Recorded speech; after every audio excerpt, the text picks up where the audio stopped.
4 अप्रैल 2022 को जिसने भारत के आस्था के केंद्र गोरखपीठ को आतंकी हमले का निशाना बनाया था, उस पर कोर्ट ने अपना फैसला सुना दिया है। गोरखनाथ मंदिर में हुए हमले के मामले में कोर्ट ने आतंकी अहमद मुर्तजा को फांसी देने की सजा सुना दी है। लखनऊ के NIA ATS की स्पेशल कोर्ट में मुर्तजा को पेश किया गया, जहां स्पेशल कोर्ट के विशेष जज विवेकानंद शरण त्रिपाठी ने दोषी करार देते हुए फांसी की सजा सुनाई है।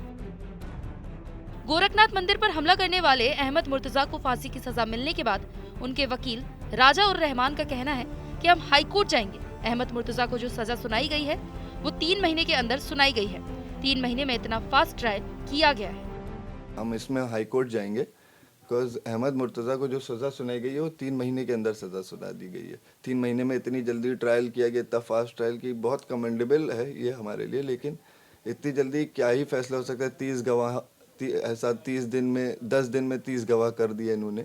तो इस वजह से जो गवाही हुई है उसके बाद जो इनको एमिकस क्यूरी दिया गया वो भी उसने भी ढंग से उसका पूरा कंप्लीट नहीं किया। लेकिन हमें जो लगता है कि ऑनरेबल हाई कोर्ट ही हमें इसका बेहतर सोल्यूशन देगी। जो अहमद मुर्तज़ा अब्बासी हैं उनका पहले से ही इलाज चल रहा था। उनके माँ बाप उनका इलाज करवा रहे थे, जो कि अलग अलग जगह उन्होंने गुजरात में भी कराया, उन्होंने बम्बई में भी कराया, उन्होंने दिल्ली में भी कराया। जहाँ जहाँ उनसे बन पड़ा उन्होंने हर जगह इलाज कराया।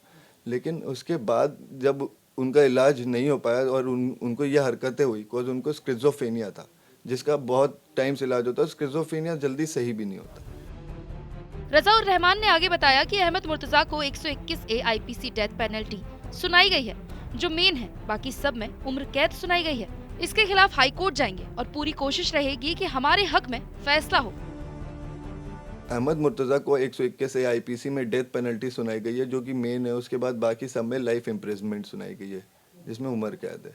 तो हम इसके खिलाफ अपील में हाई कोर्ट जाएंगे और कोशिश हमारी पूरी रहेगी कि हमारे हक में फैसला हो। बिकॉज जो ये लड़का है ये बहुत होनहार है, लेकिन जो इसकी मानसिक स्थिति है वो अभी सही नहीं है, जो कि हम चाहते हैं कि इसकी मानसिक स्थिति सही हो। बिकॉज हमने इसीलिए डिस्ट्रिक्ट कोर्ट में जब हमारा इनका मुकदमा चल रहा था तो हमने इसमें एक 84 की एप्लीकेशन डाली थी रेड विथ 328, जिसमें इसका दिमागी संतुलन का चेकअप कराया जाए और फिर उसके हिसाब से कि देखा जाए कि इसके ऊपर मुकदमा चल भी सकता है कि नहीं।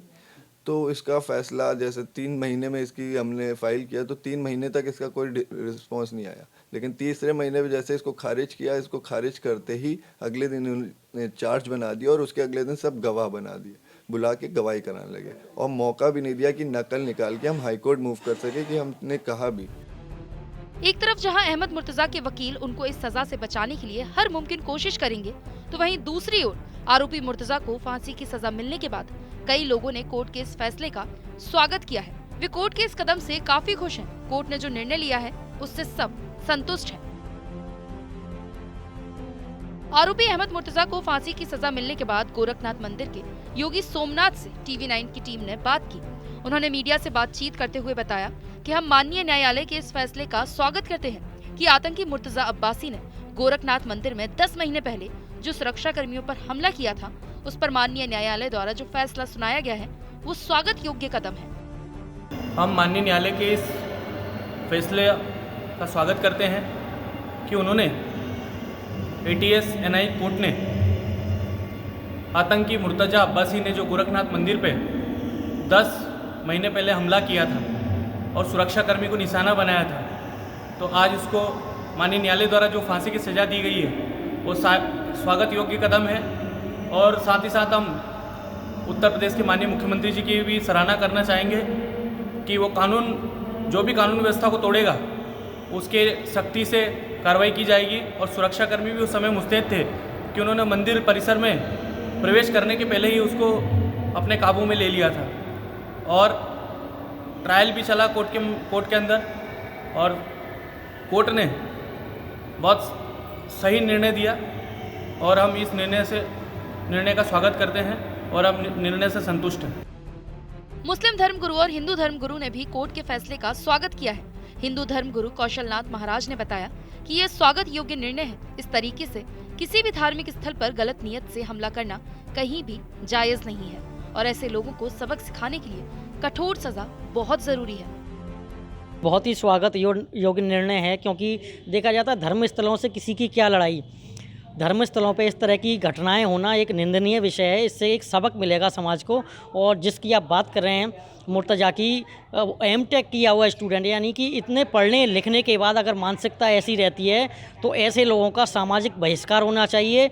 कड़ी से कड़ी सज़ा की जो उम्मीद कर रहे थे हम, बहुत स्वागत योग्य निर्णय है कि फांसी की सज़ा दी जाएगी और सबको एक संदेश दिया जाएगा कि धार्मिक स्थल जो कि पूजा स्थल होते हैं, चाहे किसी भी धर्म के हों, वहाँ अपनी पूजा पाठ करने जाएं, ठीक है, लेकिन इस तरह के जो भी कार्य करेगा उसके साथ यही होगा और यही होना चाहिए। मुस्लिम धर्मगुरु इफ्रा रहीम हुसैन ने भी अपनी राय रखते हुए कहा कि एनआईए कोर्ट ने अहमद मुर्तज़ा को फांसी की सजा सुनाकर ये साबित कर दिया कि अपराधियों को किसी भी कीमत पर बख्शा नहीं जाएगा। कठोर सजा सुनाए जाने से ही अपराध में कमी आएगी और दहशतगर्दी में भी कमी आएगी।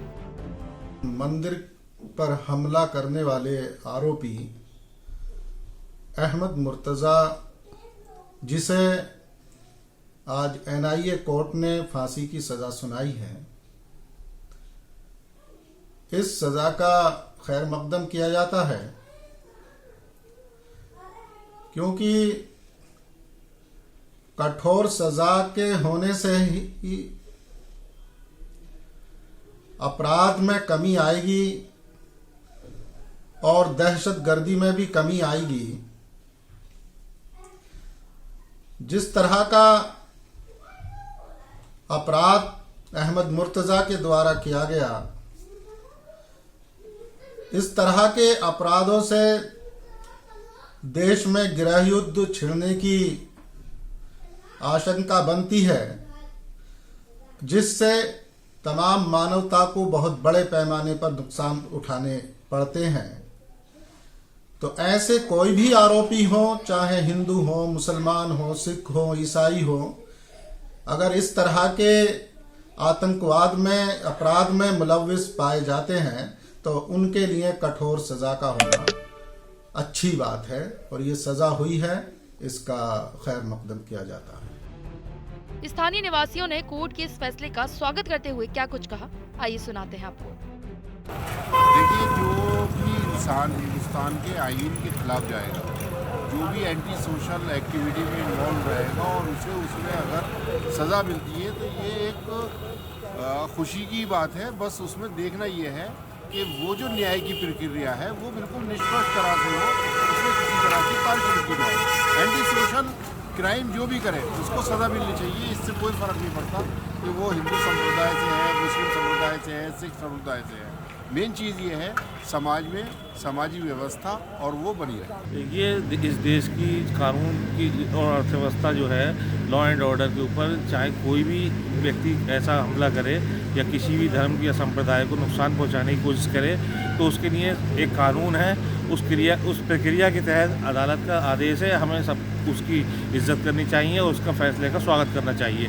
सुरक्षा और व्यवस्था बनाए रखने के लिए ये नियम जरूरी है कि किसी भी, चाहे वो किसी भी धर्म एवं संप्रदाय का हो, उसे सज़ा मिलनी चाहिए भारत के आईपीसी के कानून के अनुसार। तो ये तो संविधान के तहत है, जैसा उसने किया है ऐसी उसको सज़ा मिलनी चाहिए, ठीक है ना। चाहे वो काम ये हिंदू करे या मुसलमान करे, तो उसके लिए सारी बातें, सारी चीज़ें बराबर है। आपको बता दें कि 4 अप्रैल 2022 को गोरखनाथ मंदिर पर हमला हुआ था, जिसमें आतंकी मुर्तज़ा का हाथ था। अहमद मुर्तज़ा अब्बासी ने गोरखनाथ मंदिर की सुरक्षा में तैनात पीएसी जवानों पर बांका से हमला किया था। इस दौरान मुर्तज़ा ने उनके हथियार छीनने की कोशिश की थी, जिसके बाद आतंकी मुर्तज़ा को लखनऊ में एनआईए एटीएस की अदालत में लाया गया था। 28 जनवरी को मामले में सुनवाई के दौरान मुर्तज़ा पर लगे आरोपों में वो दोषी पाया गया था।